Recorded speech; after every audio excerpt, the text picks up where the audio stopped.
إن الحمد لله نحمده ونستعينه ونستغفره ونعوذ بالله من شرور أنفسنا ومن سيئات أعمالنا من يهد الله فلا مضل له ومن يضلل فلا هادي له وأشهد أن لا إله إلا الله وحده لا شريك له وأشهد أن محمدا عبده ورسوله لا نبي بعده اللهم صل وسلم على محمد وعلى آله وأصحابه ومن اهتدى بهديه إلى يوم الدين يا أيها الذين آمنوا اتقوا الله حق تقاته ولا تموتن إلا وأنتم مسلمون. Kaum muslimin wal muslimat rahimakumullah. Kajian Madarijus Salikin pagi hari ini insyaallah memasuki pembahasan yang baru pada halaman 289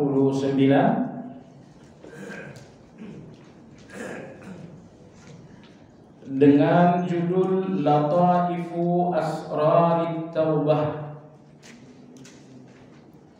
kehalusan di dalam rahasia taubat. Jadi Imam Al-Harawi rahimahullah ta'ala ingin mengajak kita untuk melihat beberapa kehalusan-kehalusan di dalam rahasia taubat. Jadi rahasia taubat itu sudah halus. Di balik rahasia yang halus ada lagi yang masih halus. Itu menurut bahasa beliau. Yang artinya poin-poin berikut ini ada di dalam taubat, tapi tidak disadari oleh banyak orang-orang yang bertaubat. Maka beliau menyebutkannya dengan kehalusan-kehalusan di dalam rahasia taubat. Beliau sebutkan kehalusan karena tidak banyak orang yang menyadari. Kalau di dalam catatan yang saya kirimkan insya Allah jauh lebih jelas, karena kalau ikut catatan beliau di sini ini agak bolak-balik. Cuman halamannya tadi saya jelaskan ya. Imam Al-Harawi rahimahullah secara umum mengatakan bahwa 3 kehalusan halus karena tidak disadari oleh rata-rata orang. 3 kehalusan dalam rahasia taubat itu ada 3. Yang pertama merenungi dosa, mengkaji dosa, dan yang kedua tidak merasa baik dengan taubat, dan yang ketiga merenungi keputusan Allah. Ini 3 hal dalam pembahasan global mungkin kita nggak terlalu mengerti, maka coba kita lihat rincian dari masing-masing. Adapun yang pertama mengenai merenungi dosa. Beliau berkata merenungi dosa membuahkan pemahaman terhadap hikmah. Jadi kalau kita merenungi dosa, maka kita akan melihat kenapa dosa itu terjadi. Allah Subhanahu wa ta'ala Maha mampu menggenggam Anda dengan taufik dan hidayah sehingga Anda benar-benar enggak berdosa, seperti halnya Allah menjaga para malaikat. Tapi Allah tidak menjaga Anda seperti menjaga para malaikat. Maka terjadilah dosa-dosa yang sangat banyak ini. Ternyata jemaah sekalian, Allah biarkan, bahkan Allah jatuhkan Anda ke dalam dosa Karena ada hikmah yang sangat banyak yang memang tidak akan Anda peroleh kecuali dengan dosa. Jadi ada kebaikan-kebaikan yang hanya Anda peroleh melalui pintu keburukan. Nah, kebaikan-kebaikan di balik dosa itu yang dinamakan dengan hikmah.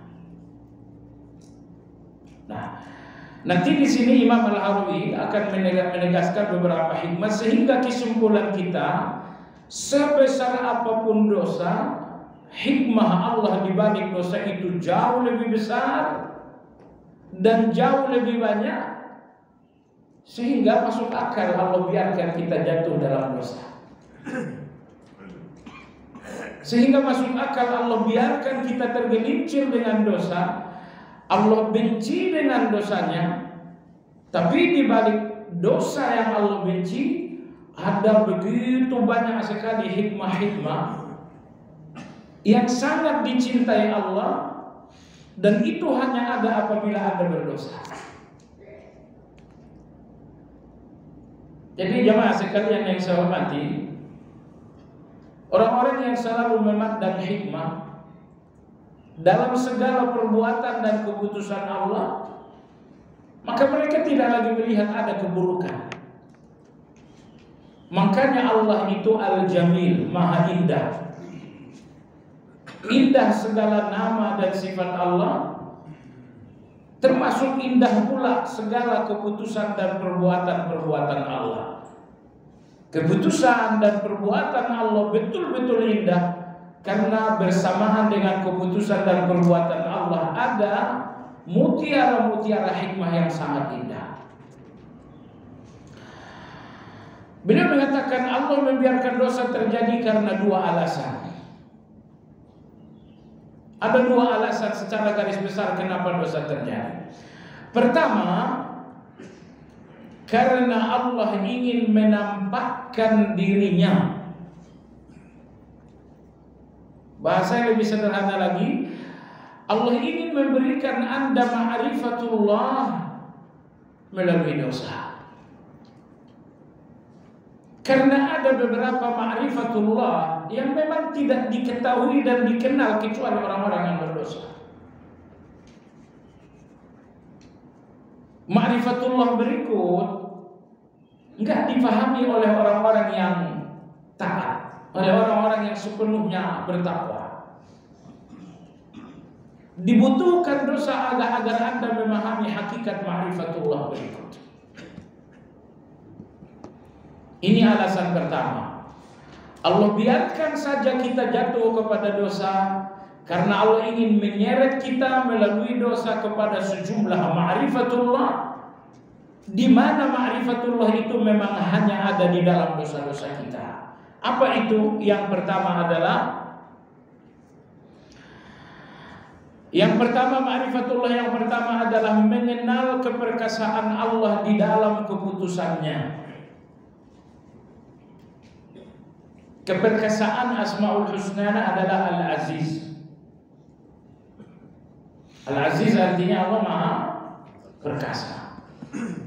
Nah, ma'rifatullah yang pertama di dalam dosa Anda, Allah ingin memperlihatkan Anda betapa Allah Maha Perkasa dalam segala keputusannya. Dengan bahasa lain, semua keputusan Allah adalah keperkasaan Allah.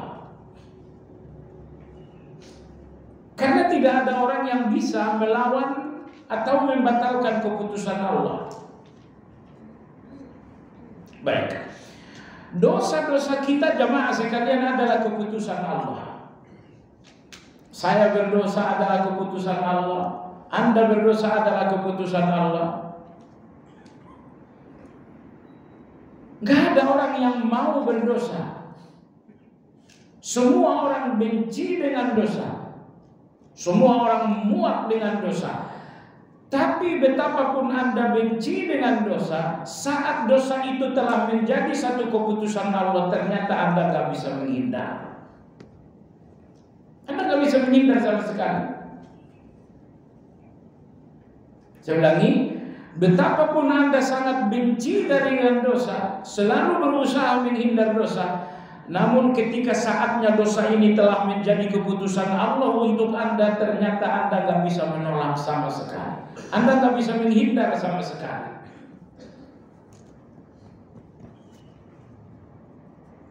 Ghibah, Anda benci dengan ghibah itu. Benci Anda terhadap ghibah seharusnya membuat Anda terhindar dari ghibah.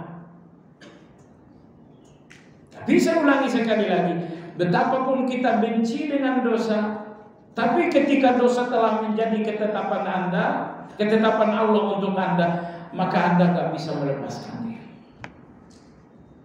Inilah ma'rifatullah yang pertama. Bahwa Anda melihat aziz, Anda melihat keperkasaan Allah dalam keputusannya. Saat Allah putuskan Anda jatuh kepada dosa, Anda gak bisa melawan sama sekali. Anda gak bisa menghindar sama sekali. Keputusan Allah agar Anda jatuh kepada dosa adalah keperkasaan Allah, di mana Anda gak bisa menghindar.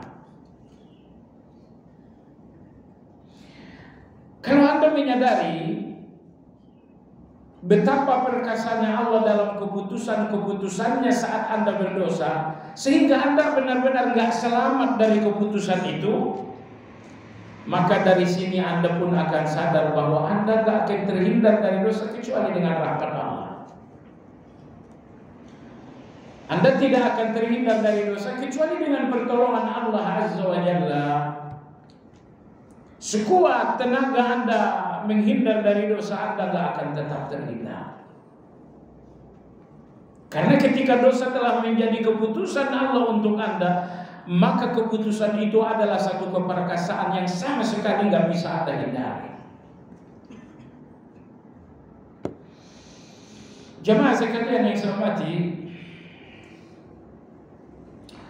Imam Al-Asma'i, beliau seorang ahli bahasa Arab, imam di dalam nahwu dan saraf. Beliau berkata, sekali waktu aku tawaf dan aku melihat seorang badui memegangi tenda Ka'bah, menempelkan tubuhnya dengan Ka'bah sambil beliau meratap di depan Allah. Beliau mengatakan, Allahumma ya ilahi, inna istighfari ma'a israfi lu'mun, wa inna tarki lil istighfari ma'a ilmi bimaghfiratika ajzun.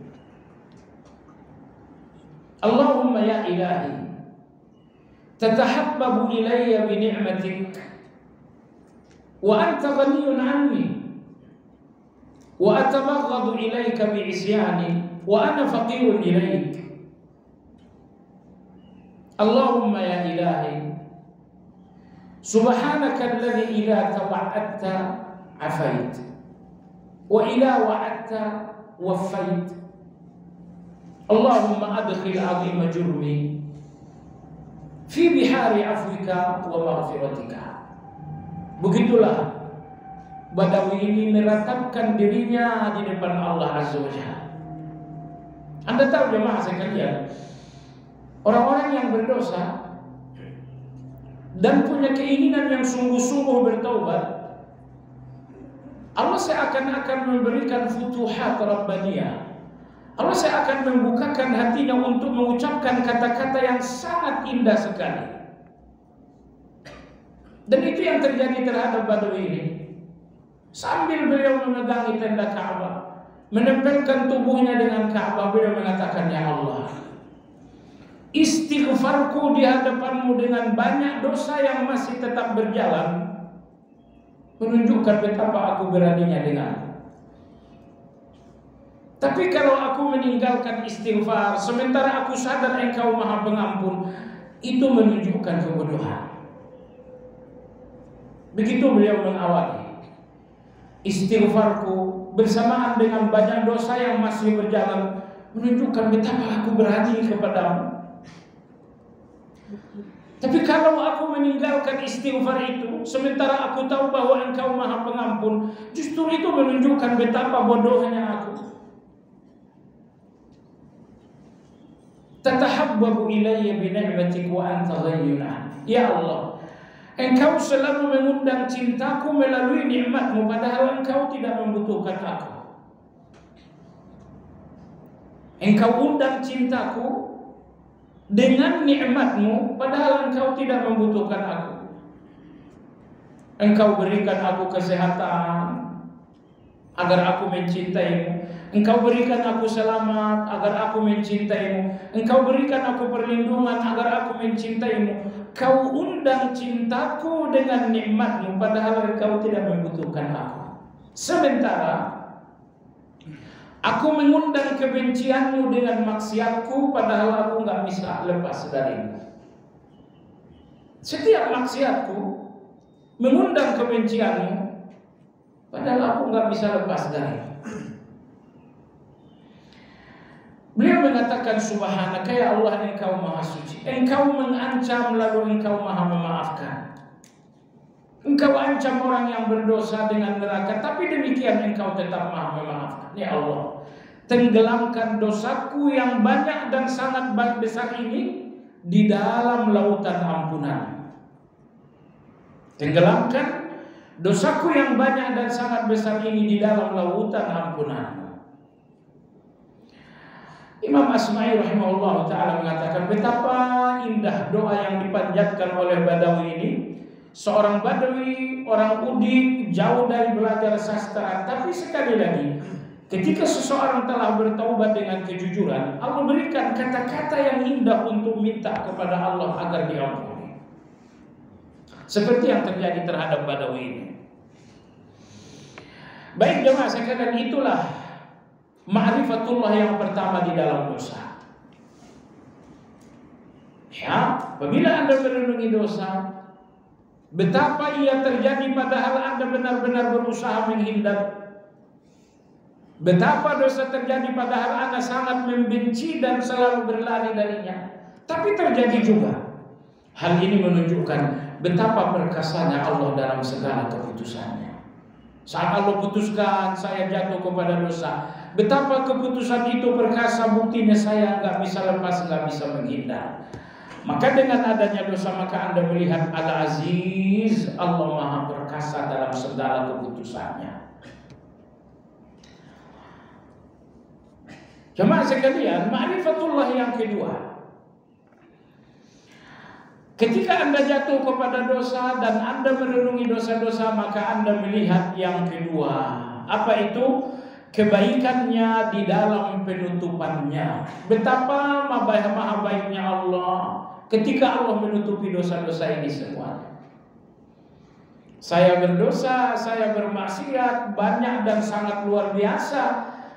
Namun betapa baiknya Allah ketika semuanya tetap rahasia. Betapa baiknya Allah ketika semuanya ditutupi oleh Allah Azza wa Jalla. Saya yakin jemaah sekalian, dengar baik-baik.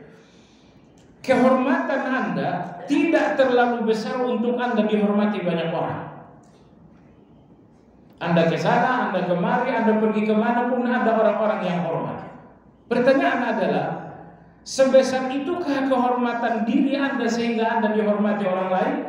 Kehormatan Anda yang sesungguhnya enggak sebesar itu.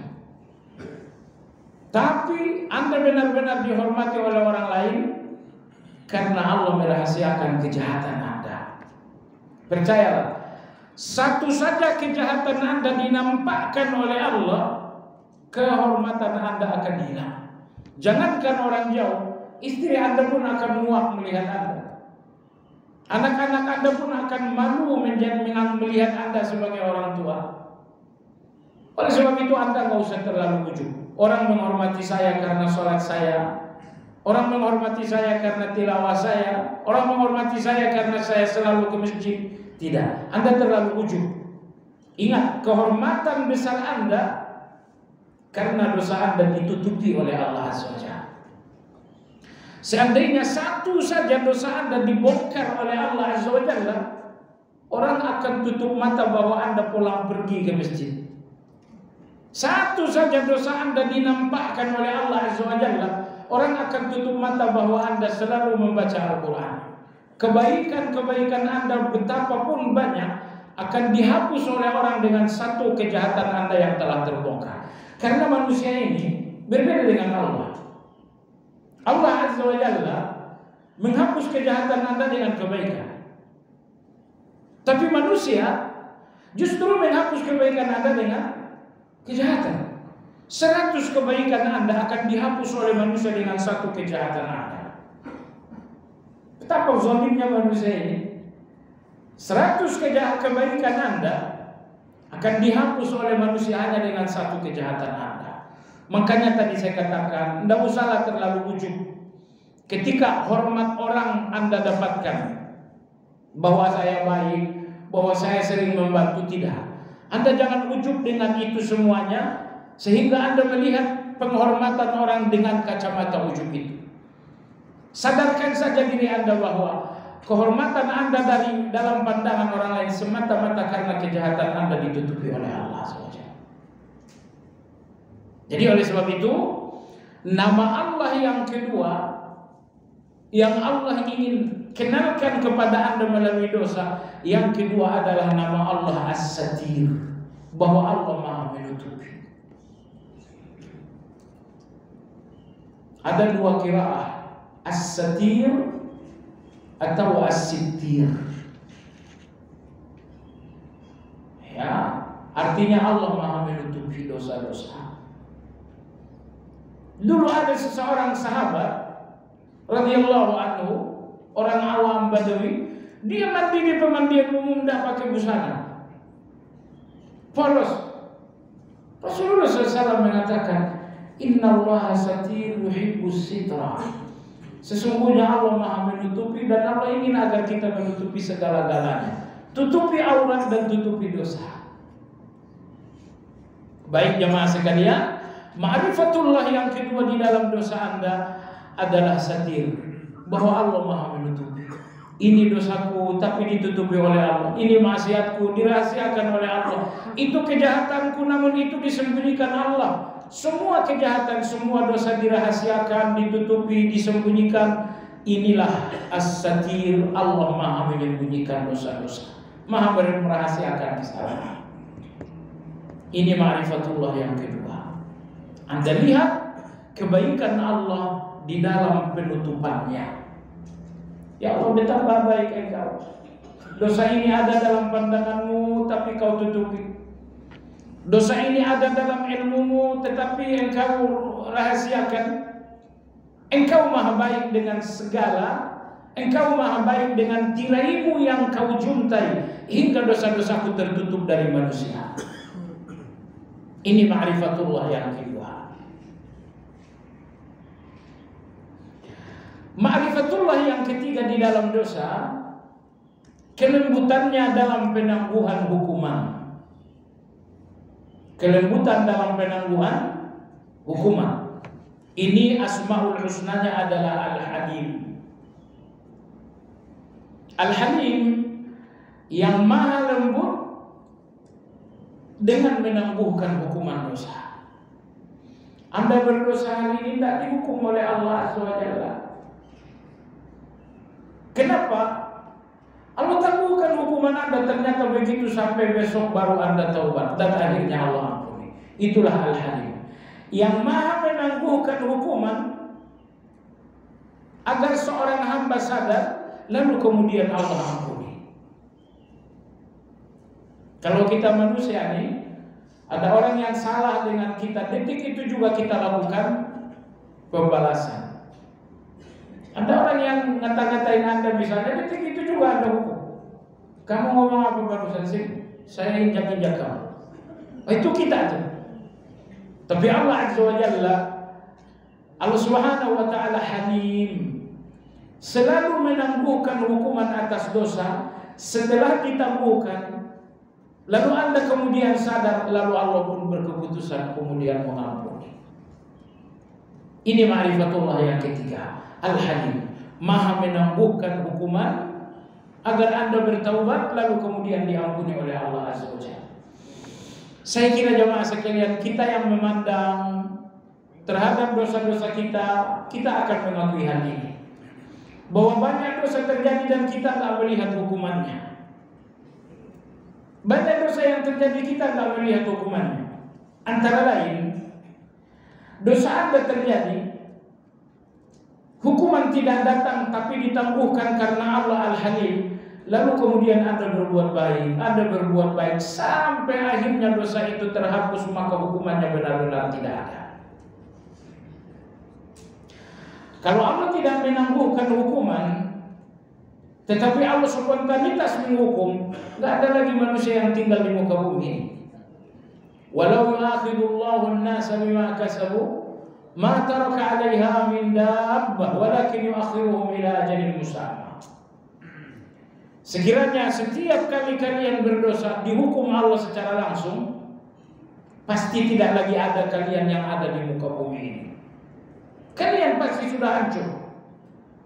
Walakin yu'akhiruhum ila ajalin musamma. Tapi Allah menunda hukuman itu sampai pada batas waktu yang telah ditentukan oleh Allah Azza wa Jalla. Sebab itu, ma'rifatullah yang ketiga di dalam dosa-dosa adalah Al-Halim. Betapa Allah Maha Lembut. Dosa ini terjadi, terlihat oleh Allah, terdengar oleh Allah, tapi hukumannya ditangguhkan oleh Allah. Apabila hamba kemudian bertaubat dan sadar, maka hukuman itu betul-betul dihapus oleh Allah dengan ampunan. Jemaah sekalian yang saya hormati, ma'rifatullah yang keempat di dalam dosa, kemurahannya dengan menerima taubat. Kemurahan Allah, alias karim. Kemurahan bahasa Asmaul Husnanya adalah karim. Karim artinya yang maha memberi. Pemberian Allah di dalam dosa Anda, bahwa Allah berikan Anda taubat. Enggak ada pemberian yang paling diinginkan orang berdosa kecuali Allah berikan taubat.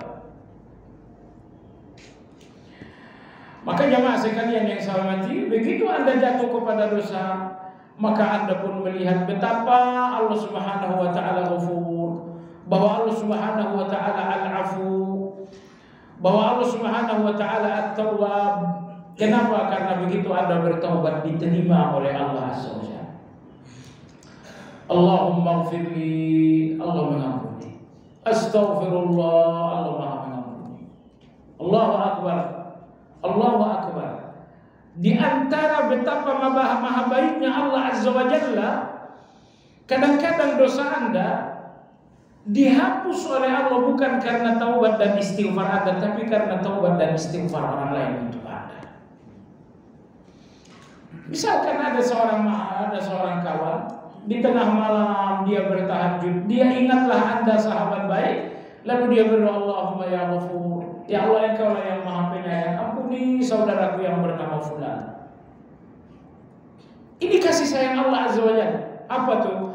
Allah terima kebaikan orang lain untuk Anda, baik Anda hidup atau Anda telah wafat. Ini kasih sayang Allah Azza wa Jalla. Orang tua Anda sudah wafat bukan? Orang tua kita sudah wafat, tapi kebaikan Anda untuk orang tua tetap diterima oleh Allah. Anda bayangkan kalau Allah Subhanahu wa taala memberikan keputusan, yang sudah wafat udah nggak ada kebaikan kalian lagi untuk yang telah wafat. Keputusan Allah nggak seperti itu. Kebaikan orang yang hidup masih diterima oleh Allah untuk orang-orang lain. Apakah orang lain itu masih hidup atau orang lain itu masih sudah wafat? Maka oleh sebab itu kadang-kadang dosa Anda diampuni oleh Allah bukan karena Anda taubat dan istighfar, tapi karena ada orang lain yang taubat dan istighfar untuk Anda. Orang lain mengatakan, ya Allah ampuni saudaraku fulan, ya Allah ampuni temanku fulan, ya Allah ampuni tetanggaku fulan. Ada orang-orang yang mendoakan ampunan untuk Anda, maka Allah mengampuni Anda dengan doa orang lain walau Anda sendiri tidak minta ampun. Dan lebih dari ini jemaah sekalian, Anda lihat di bagian awal surat Ghafir, bagaimana malaikat-malaikat yang berada di kawasan Arsy, mereka tiada henti-hentinya beristighfar untuk Anda. Allah Subhanahu wa taala berfirman, "Alladzina yahmiluna al-'arsya wa man hawlahu." Malaikat-malaikat yang memanggul Arsy. Malaikat-malaikat yang memikul Arsy. Jumlahnya 8. Dalam surat Al-Haqqa Allah berfirman, "Wa yahmilu 'arsya rabbika fawqahum yawma idzin thamaniyah." Malaikat-malaikat ini memikul Arsy, dan di atas Arsy ada yang maha besar, Allah Azza wa Jalla. Awalnya malaikat-malaikat itu tidak kuat. Mereka tidak kuat memikul Arsy, karena di atas Arsy ada yang maha tinggi, yang maha besar. Kemudian Allah mengatakan, ucapkanlah la haula wala quwwata illa billah. Lalu malaikat ini mengucapkan la haula wala quwwata illa billah, sehingga mudahlah bagi mereka memikul Arsy. Demikian riwayat ini disampaikan oleh Imam Ibnu Taimiyah. Jadi bayangkan, Arsy yang di atasnya bersemayam Allah yang maha besar, awalnya tak bisa dipikul oleh malaikat, tapi kemudian menjadi mudah bagi mereka setelah mereka mengucapkan la haula wala quwwata illa billah. Wah, ini pelajaran bagi Anda. Kalau Anda beban-beban yang terasa berat, itu berat karena Allah belum terlibat. Kalau Anda libatkan Allah dalam beban berat Anda, beban berat itu nggak ada beban beratnya lagi. Caranya bagaimana? Sebutkan kekuatan Allah dalam kelemahan Anda, niscaya kelemahan Anda akan diberikan oleh Allah kekuatan. Ucapkan la haula wala quwwata, la haula wala quwwata illa billah. Itu yang diucapkan malaikat saat mereka memikul Arsy. Alladzina yahmiluna al-'arsya wa man hawlahu. Begitupun malaikat yang berada di kawasan Arsy. Malaikat yang memikul Arsy dan malaikat yang secara khusus berada di kawasan Arsy. Apa pekerjaan mereka? Yusabbihuna bihamdi rabbihim wa yu'minuna bih. Mereka tiada henti-hentinya membacakan subhanallah wa bihamdih. Subhanallah wa bihamdih. Sebagian ulama mengatakan zikir paling mulia, paling mahal adalah subhanallah wa bihamdih. Pertama, karena ini adalah zikir malaikat. Dan yang kedua, Nabi bersabda, seandainya seorang di antara kalian berinfak emas sebesar gunung Uhud fi sabilillah, Allah lebih mencintai kalian memperbanyak subhanallah wa bihamdi. Jadi subhanallah wa bihamdi Anda baca sebanyak-banyaknya, masih lebih dicintai Allah daripada Anda sedekah emas sebesar gunung Uhud fi sabilillah. Ini dalil kedua bahwa zikir yang paling mahal adalah subhanallah wa bihamdi. Tapi pendapat ini tidak terlalu kuat. Yang betul zikir yang paling mahal adalah la ilaha illallah. La ilaha illallah. Hadis sahih diriwayatkan Ibnu Hibban dan Imam Hakim. Musa alaihi salam berkata kepada Allah, ya Allah, Allahumma 'allimni syai'an adhkuruka bihi wa ad'uk. Ya Allah, ajarkan aku sesuatu untuk menjadi zikirku dan doaku. Ajarkan aku sesuatu yang aku bacakan untuk zikir, aku bacakan pula dalam doa. Allah berkata, ya Musa, qul la ilaha illallah. Wahai Musa, ucapkan la ilaha illallah. Musa alaihi salam Musa alaihi salam bertanya, ya Rabbi, kullu ibadika yaqulun. Ya Allah, semua orang mengucapkan la ilaha illallah, apa ada yang lebih istimewa? Nabi Musa tahu bahwa Allah sangat istimewa. Jadi begini, Nabi Musa ingin menempatkan dirinya istimewa di depan Allah, Sehingga Nabi Musa ini mengatakan, ya Allah, berikan aku zikir yang hanya aku punya, orang lain gak ikut-ikutan. Ini kecemburuan Nabi Musa tentunya. Dia ingin Allah memandang dirinya lebih spesial daripada orang lain. Semua kita ingin seperti itu kan? Ya Allah, apa enggak ada yang lain? Berikanlah aku yang spesial. La ilaha illallah, semua orang mengucapkannya. Allah Subhanahu wa taala berfirman, kata Allah Azza wa Jalla, wahai Musa, "Lau anna as-samawati as-sab'a wa 'amirahunna ghairi wal aradina as-sab'a fi kifah wa la ilaha illallah fi kifah lamalat bihinna la ilaha illallah." Wahai Musa, dengar baik-baik. Seandainya langit dan isinya selain aku,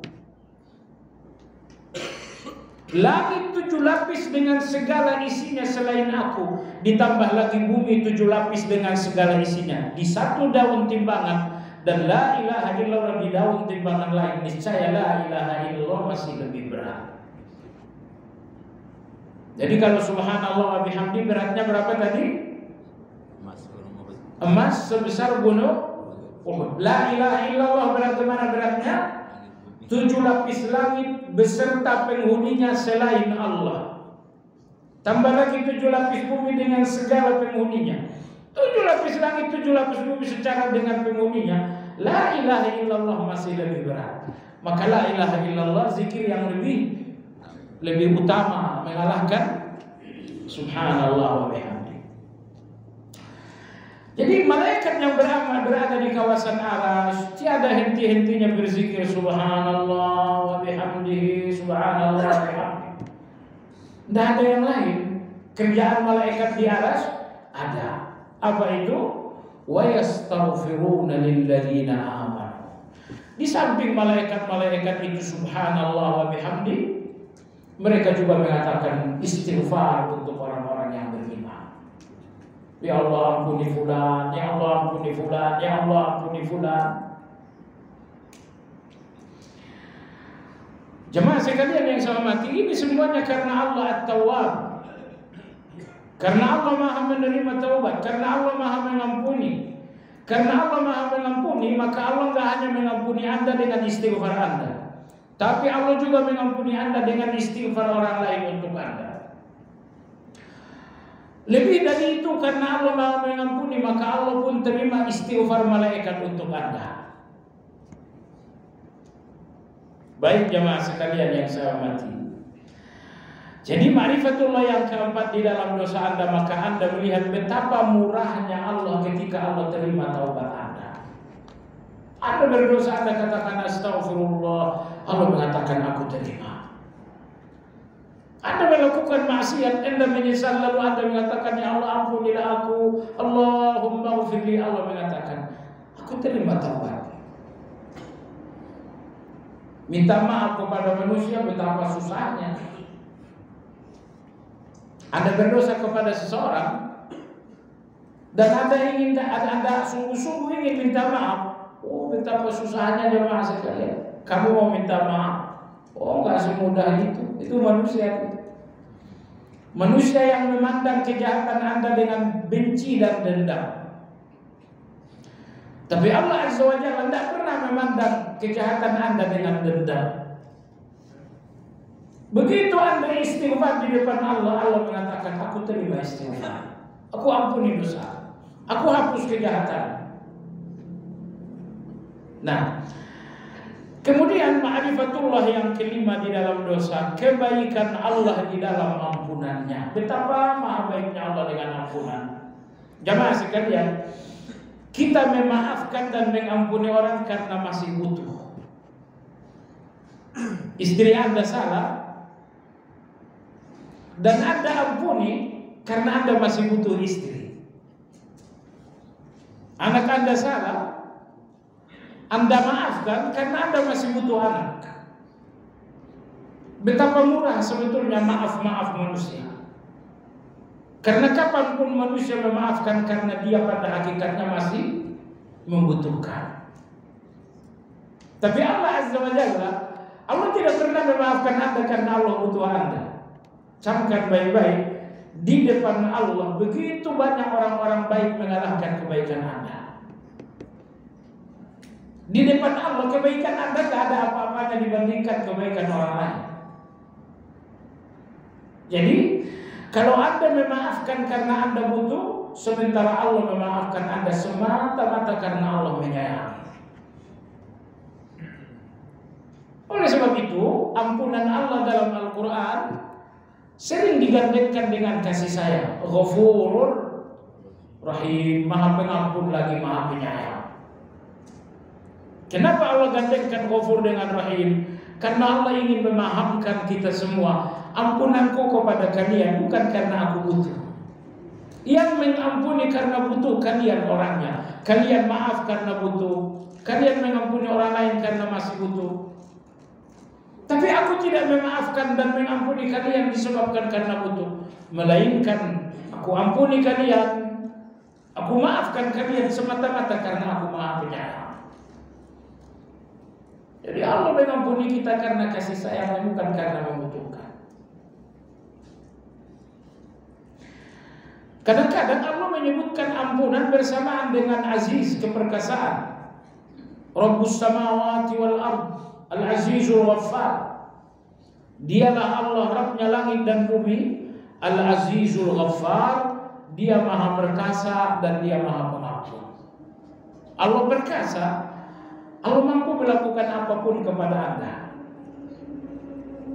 Tapi meski Allah Aziz, Maha Perkasa, mudah bagi Allah melakukan apapun untuk menghukum Anda, namun Allah Ghaffar, Allah Maha Pengampun. Jadi dengan demikian Allah mengampuni Anda dengan segala keperkasaannya, dan Allah mengampuni Anda dengan kasih sayangnya. Kalau kita mengampuni karena ketidakmampuan, kita maafkan saja lah Bapak Presiden, kita nggak bisa ngapa-ngapain juga tuh. Kita maafkan saja lah Bapak Lurah karena kita nggak bisa ngapa-ngapain. Maaf kita sering sekali karena kelemahan. Tapi Allah Azza wa Jalla Azizul Ghaffar, Allah memaafkan pada Allah, padahal Allah Aziz, padahal Allah Maha Perkasa. Nah, jemaah sekalian yang saya hormati, inilah ma'rifatullah yang kelima di dalam dosa. Di dalam dosa ma'rifat yang kelima, bahwa Allah Subhanahu wa taala mengampuni Anda dengan kebaikannya. Jemaah sekalian, di depan Allah harapan Anda ada dua. Saya nggak tahu mana yang lebih dominan. Kadang-kadang Anda melakukan kebaikan, maka Anda berharap pahala. Tapi kadang-kadang Anda melakukan kejahatan, maka Anda berharap ampunan. Sehingga di depan Allah ada dua harapan Anda. Harapan Anda untuk dapatkan kebaikan dan pahala, dan yang kedua harapan Anda untuk ampunan Allah. Anda membaca Quran, Anda tilawah, Anda tahajud, Anda sedekah. Setelah Anda melakukan banyak kebaikan, lalu Anda berharap pahala. Tapi setelah Anda berdosa, Anda berharap ampunan. Pertanyaan saya jemaah sekalian, mana yang lebih besar? Harapan Anda terhadap ampunan atau harapan Anda terhadap pahala? Yang benar. Karena ulama-ulama kita berkata begini, orang-orang yang lebih berharap terhadap pahala adalah orang-orang yang melihat dirinya baik.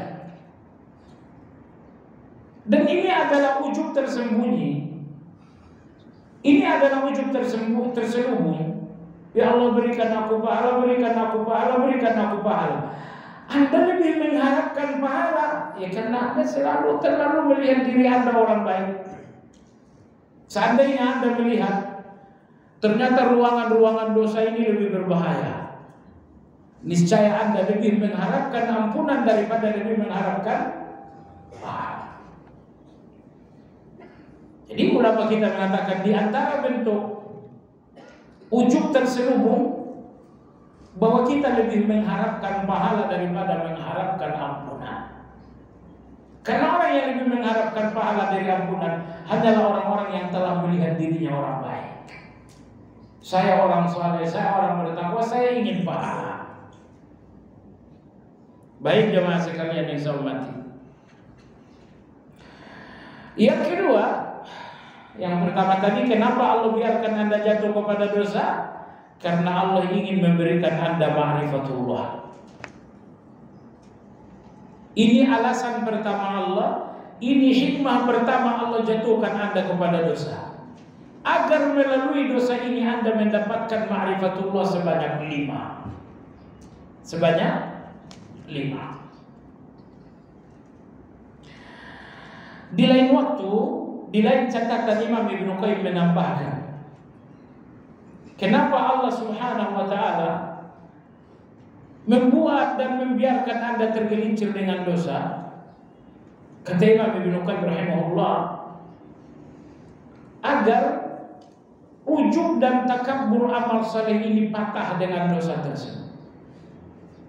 Kadang-kadang kita ujub dengan kebaikan kita. Saya salat malam, saya baca Quran, saya zikir pagi. Kita ujub dengan kebaikan-kebaikan ini.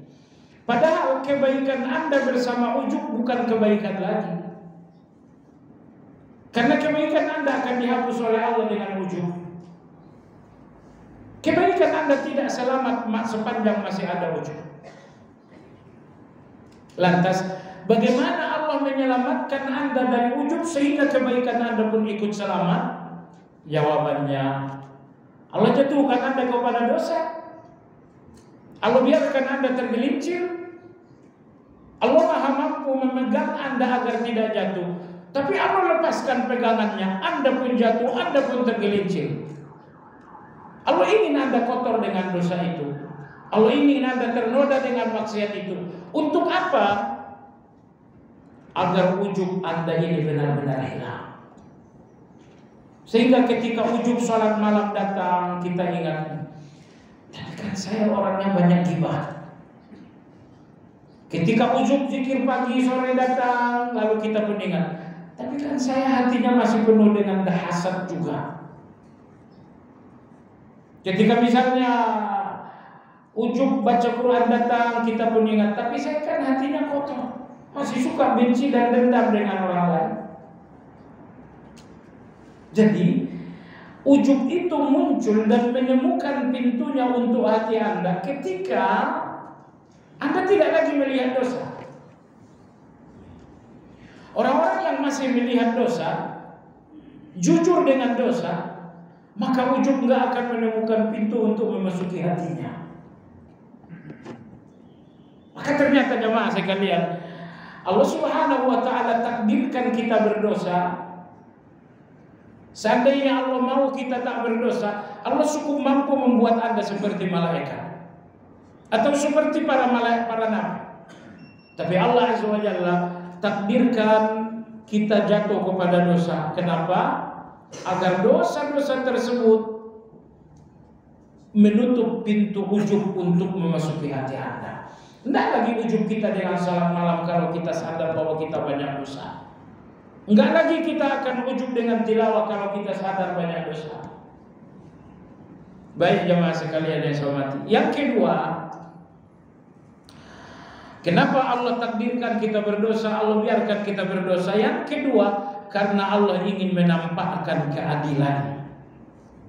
Yang pertama, Allah ingin menampakkan ma'rifatullah. Yang kedua, Allah ingin menampakkan keadilan. Keadilan apa? Bahwa hukuman berdasarkan telah sampainya hujjah dan ilmu. Jadi ketika Anda berdosa, kemudian dihukum oleh Allah Azza wa Jalla, apa yang Anda lihat dengan hukuman tersebut? Ketika telah datang hukuman atas dosa Anda melihat keadilan Allah Azza wa Jalla. Allah menghukum saya, dan ini adalah keadilan. Sebab Allah menghukum saya setelah Allah memberikan saya peringatan. Saya dihukum karena tidak salat, wajar karena Allah telah mengatakan wa aqimus salam. Harta benda saya hancur karena riba, itu keadilan Allah karena Allah telah menasihati saya sebelumnya la ta'kulur riba. Pernahkah Allah menghukum sebelum Allah memberikan nasihat? Nggak pernah jemaah sekalian. Itu orang-orang yang berada di tengah-tengah hutan, ya, hutan Kalimantan, Sumatera dan lain-lain, tidak terdengar mereka dihukum oleh Allah Azza wa Jalla.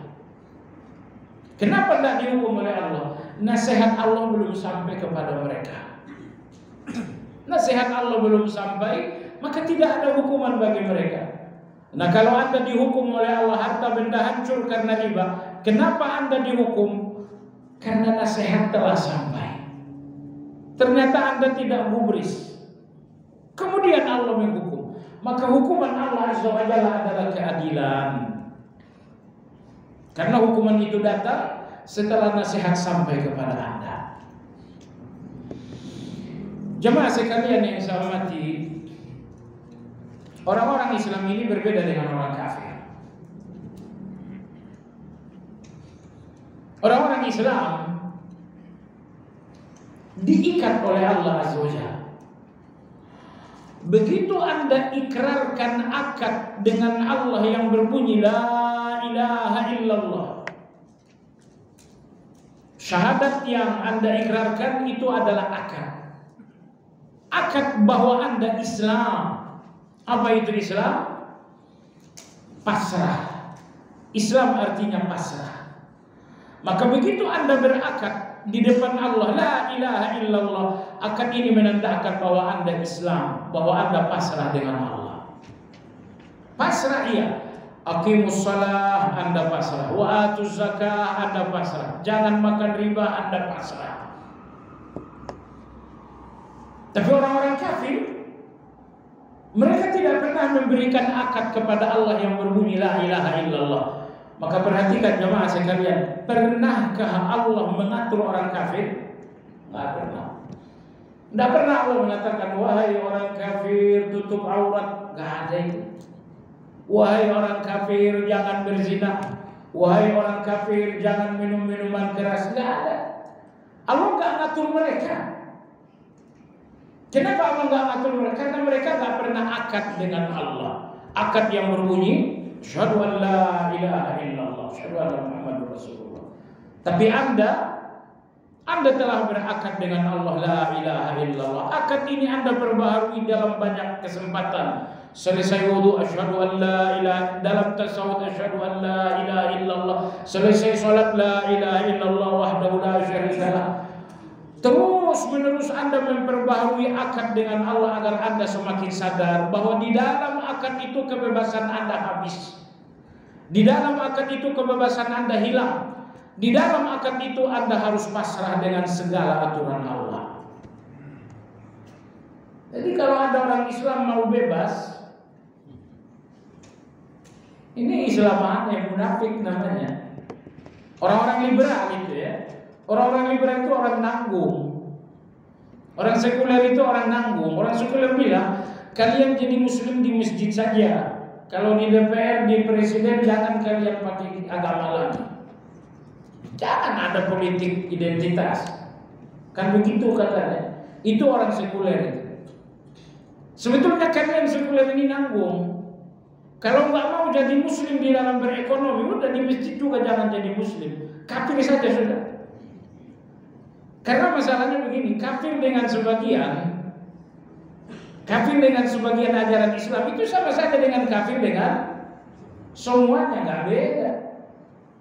Nah, jadi maksud saya jemaah sekalian, Anda telah berakad dengan Allah la ilaha illallah. Akad ini Anda perbaharui. Selesai wudu asyhadu an la, selesai salat la ilaha illallah la syarikalah. Entah berapa kali akad ini Anda perbaharui. Karena akad ini menandakan Anda telah menghilangkan kebebasan Anda di depan Allah.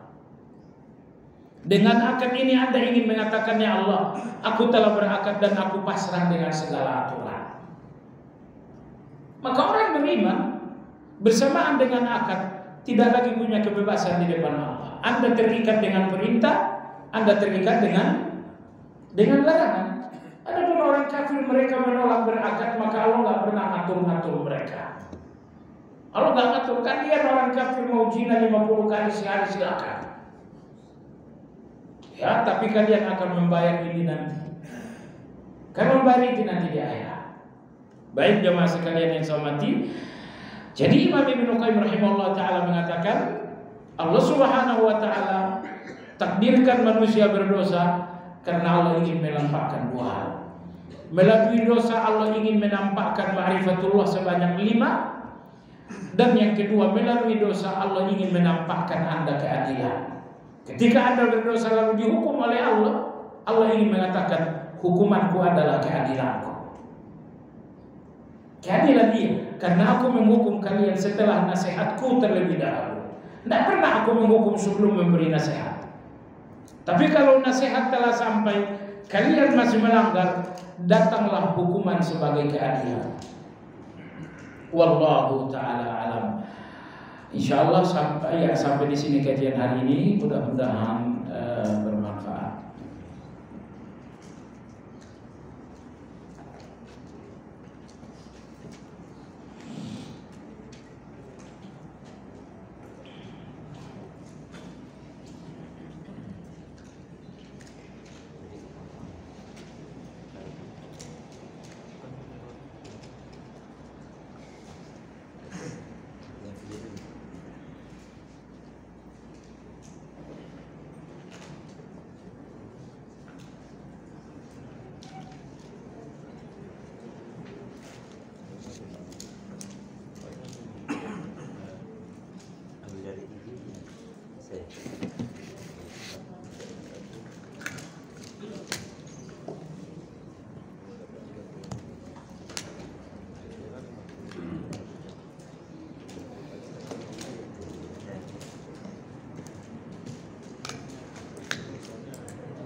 Pahala yang dijanjikan untuk orang yang mendawamkan 12 rakaat salat sunnah rawatib adalah surga. Jika orang yang kesulitan mendawamkannya setiap hari tapi mampu mendawamkan salat sunnah di luar itu, yang jika dijumlah totalnya 12 rakaat tiap harinya, apakah dia tetap tidak termasuk? Tidak. Karena istana surga yang dijanjikan dalam hadis Ummu Salamah radhiyallahu anha bagi orang yang melakukan 12 rakaat rawatib. Jadi kalau Anda melakukan 12 rakaat lain tapi tidak rawatib, Anda tidak mendapatkan balasan seperti itu. Karena balasan surga yang dimaksudkan berhubungan dengan salat sunnah tertentu, yaitu rawatib. Jumlahnya pun tertentu, yaitu 12 rakaat. Kalau misalnya Anda sholat duha kan 12 rakaat juga, rakaatnya betul 12 tapi namanya udah beda. Kok begitu? Iya, karena sholat sunnah yang mendampingi sholat wajib lebih mulia daripada sholat sunnah yang tidak mendampingi sholat wajib. Anda sholat duha 12 rakaat dan Anda sholat sunnah rawatib 12 rakaat. 12 rakaat rawatib Anda lebih mulia. Kenapa? Karena dia mendampingi yang wajib, maka dia lebih mulia, sehingga tidak tergantikan dengan yang lain. Orang yang biasa melakukan puasa sunnah Senin dan Kamis, suatu ketika berhalangan karena sakit, mana yang lebih utama? Apakah dia tetap menggantinya di luar hari Senin Kamis agar punya keutamaan lebih di sisi Allah, atau cukup dengan pahala yang tetap didapatkannya karena kebiasaannya itu? Terserah aja. Ya, terserah, mau diqadha boleh, mau tidak diqadha juga boleh. Itu. Kalau mudah untuk mengqadha silakan diqadha. Tapi kalaupun tidak diqadha, Anda mendapatkan pahalanya berdasarkan kebiasaan. Jika akad nikah dapat dianalogikan sebagai sebuah akad jual beli, lantas mengapa jumhur ulama justru melarang calon istri atau orang tuanya menutupi aib-aib masa lalunya jika itu justru dikhawatirkan menimbulkan mudarat yang besar bagi kelangsungan pernikahannya. Padahal dalam jual beli, penjual wajib menceritakan cacat fisik terhadap yang akan dijual, sekalipun risikonya ya beda. Jadi beliau mengatakan, saya mau jual motor, tentu saya harus belak-belakan. Ini STNK-nya nggak diurus, pajaknya mati, onderdilnya sudah banyak yang diganti. Kenapa Anda harus menjelaskan itu?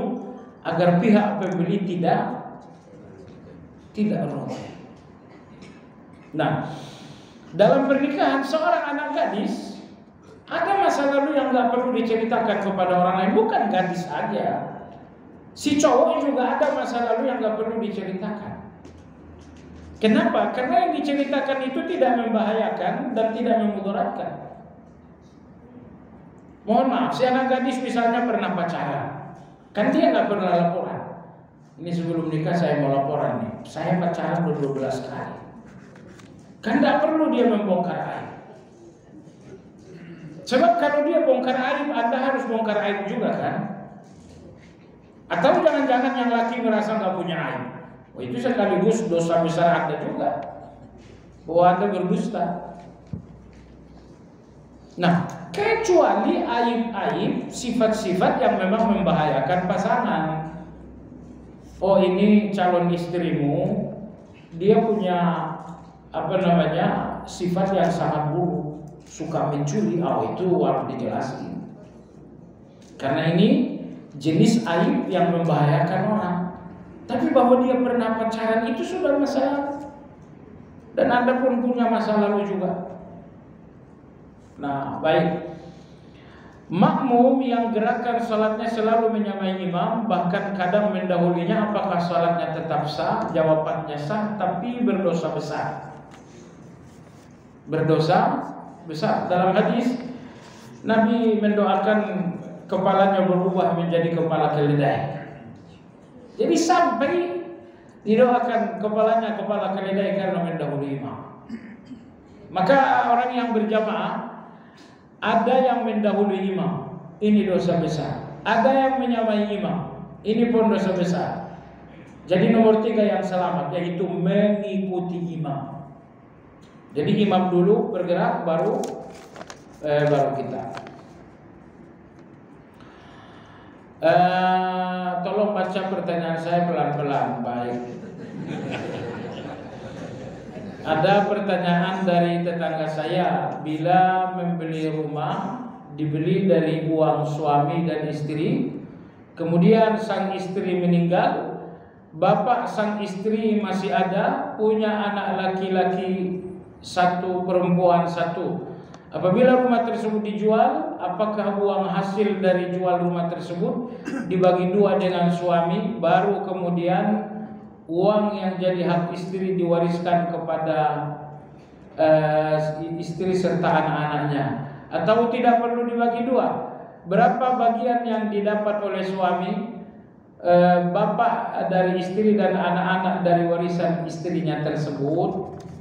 Ya, kalau rumah itu dibeli dengan uang berdua, berarti pemiliknya berdua.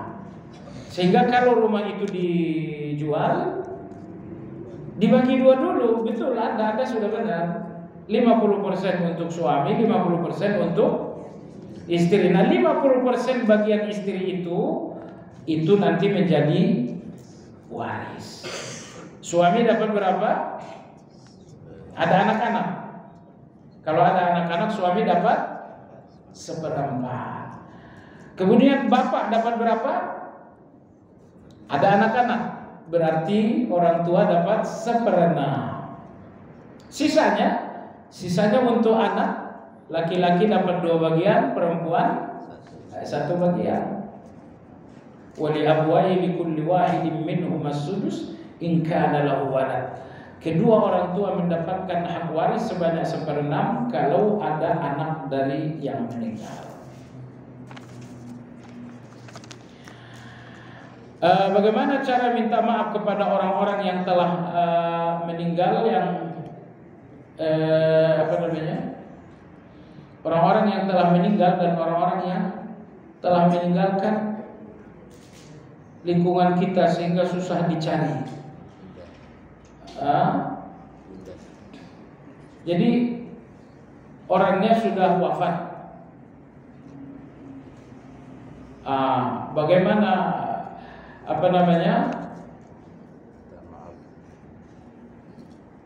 orangnya udah nggak ditemukan. Cara minta maaf Anda ada dua. Yang pertama, Anda doakan kebaikan, ya Allah ampuni dia, ya Allah selamatkan dia, ya Allah berikan dia rezeki. Ini nomor satu. Cara yang kedua, Anda bersedekah atas namanya. Besok belikan kambing, ya Allah ini kambing korban atas nama fulan. Karena ibadah harta atas nama orang lain diterima. Ibadah harta atas nama orang lain diterima. Intinya lakukan kebaikan untuk dia dengan Anda berdoa, dengan Anda istighfar untuknya, atau Anda dengan menyembelih korban atas namanya. Seseorang telah melakukan pernikahan secara sirri dengan memenuhi syarat dan rukun nikah. Beberapa waktu kemudian mereka menikah lagi di KUA untuk mendapatkan legalitas negara. Apakah ini boleh dan sah menurut syariah? Sah, cuman Anda 2 kali kerja, kasihan. Kenapa enggak sekali kerja? Dari awal saja pakai KUA supaya sekali kerja, sekali jadi. Kami memiliki usaha catering dan bagaimana hukumnya bila kami menerima pesanan dari pihak gereja untuk menyiapkan konsumsi acara perayaan ibadah mereka. Kalau konsumsi yang Anda siapkan itu konsumsi halal, nyiapkan nasi, nyiapkan ayam dan lain-lain, nggak ada masalah, iya kan?